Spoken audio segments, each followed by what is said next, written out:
Hola, ¿cómo están? Les habla Nathan Pincheira, economista jefe de Finsa.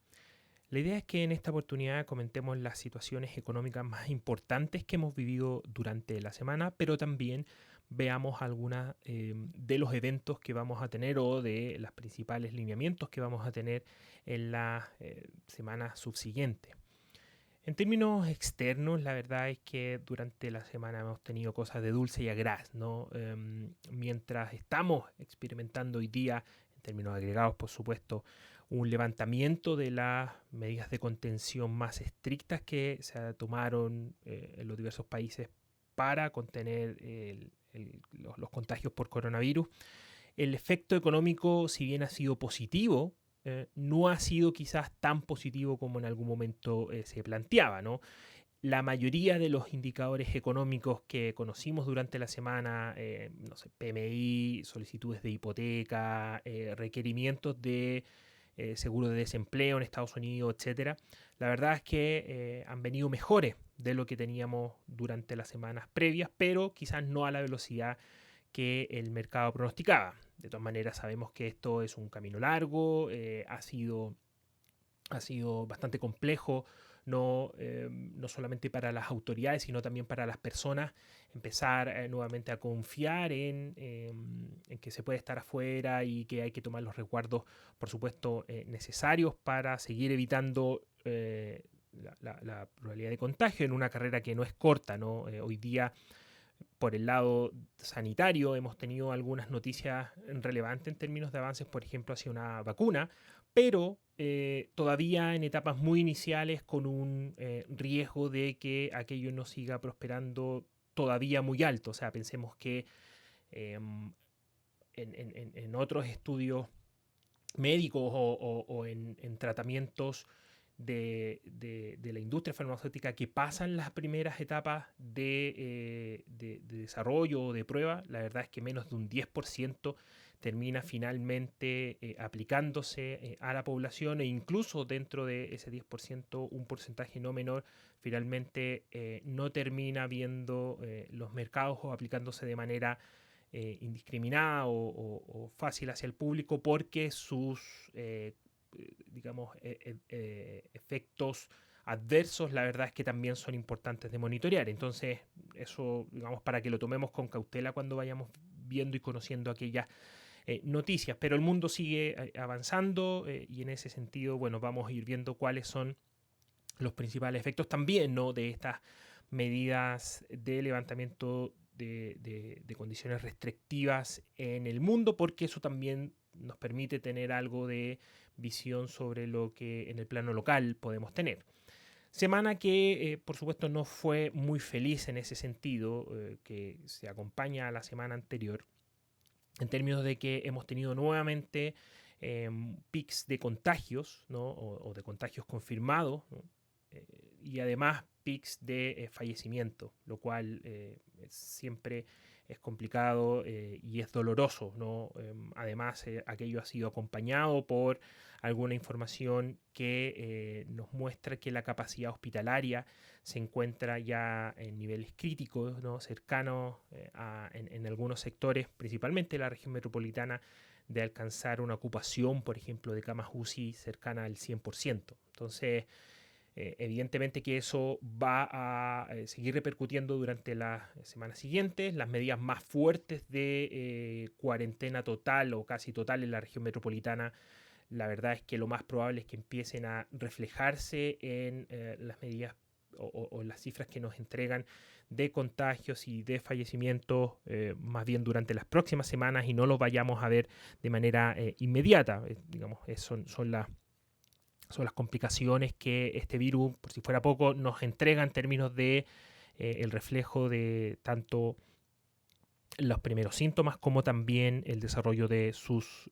complicaciones. Pero no todo es lo relacionado necesariamente o de forma directa al virus, ¿no? También hemos tenido otro tipo de noticias, al final del día igual todo se relaciona, ¿no? Por ejemplo, la entrega de la minuta de la reunión de política monetaria del último 6 de mayo, momento en que, recordemos, la TPM se mantuvo en el mínimo técnico, ¿no? que se ha denominado un 0,5%, pero de manera más importante, creemos nosotros, estuvo presente en esa discusión un debate bastante interesante y ampliado respecto a el impacto que estarían teniendo las medidas de liquidez no convencional que se están aplicando hoy día también en nuestro país. Respecto a los fundamentos para mantener la tasa, la verdad es que no hay muchas novedades. Sigue siendo la evolución del virus, ¿no? Y sus implicancias económicas lo que principalmente se está evaluando el día de hoy. Los datos, independientes de lo que dije al comienzo de este podcast, los datos que hemos recibido respecto a las cifras del primer trimestre del año, la verdad es que fueron, en términos internacionales, fueron menores a lo que se proyectaba, ¿no? O sus caídas fueron mayores, ¿no? Dicho de otra forma.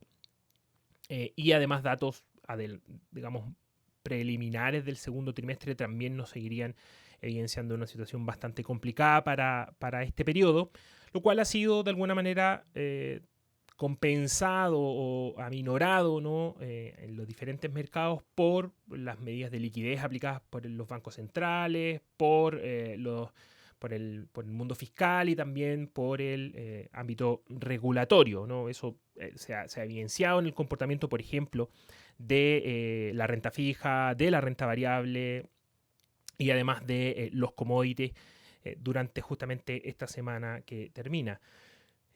Pero, digamos, por supuesto que esa evolución impacta de manera directa en las estimaciones de crecimiento o las proyecciones que se tienen para la economía local. Y en ese ámbito, nosotros creemos que a la luz de estas cifras internacionales que definitivamente tienen impactos de primer orden en la economía local, vamos a ver correcciones muy probablemente de crecimiento en la próxima entrega del informe de política monetaria por parte del Banco Central. Recordemos que hoy día lo que se encuentra vigente es un rango de caída para el año 2020 entre menos 2,5% y 1,5%, ¿no? Nuestra estimación puntual en FINSA, ¿no? Por parte del equipo de estrategia, es de un menos 3,7%. ¿Ya? Entonces, en ese sentido, estamos más que un punto por debajo del rango más pesimista que tiene el Banco Central hoy día vigente, que sin duda, insisto, lo más probable es que lo vaya a modificar. Pero no solamente de eso estuvo, como les dije al comienzo, no solamente de aquello estuvo plagada la discusión en la última reunión, sino además de esta evaluación de las medidas no convencionales, particularmente de aquellas ligadas a las colocaciones bancarias, ¿no? O la FCIC, que se denomina.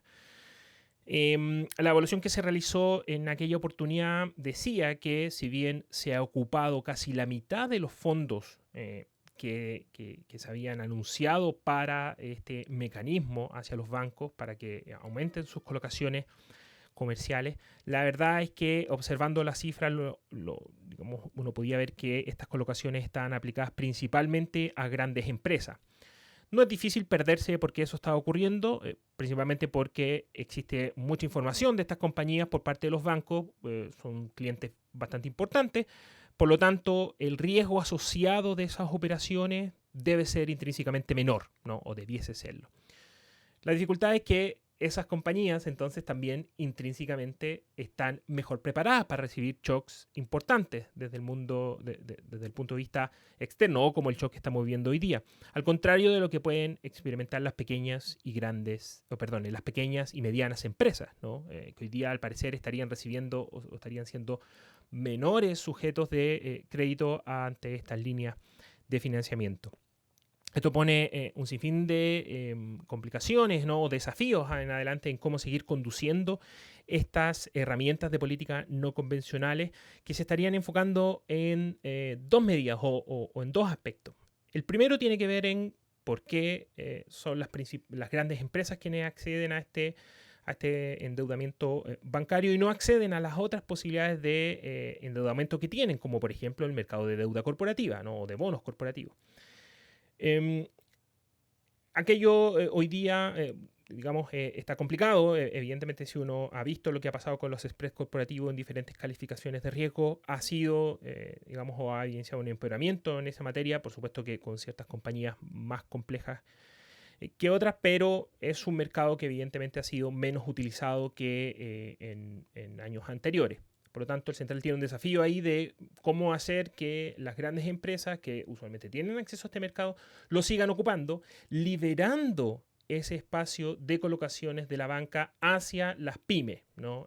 Que probablemente sean aquellas sujetos de crédito que más lo necesitan, ¿no? Entonces ahí tenemos un desafío importante. Hoy día recordemos que el Banco Central no puede comprar directamente deuda corporativa ni en el mercado primario ni en el mercado secundario y de querer hacerlo, de querer hacerse una medida como esta, no digo que necesariamente aquello vaya a ocurrir, pero si quisieran hacerlo, eso requiere una modificación de la ley orgánica constitucional del Banco Central, por lo tanto, requiere una iniciativa del Congreso, requiere que vaya por parte del Congreso y digamos, entonces está en otro lado, si quisiéramos decirlo en términos coloquiales, la pelota.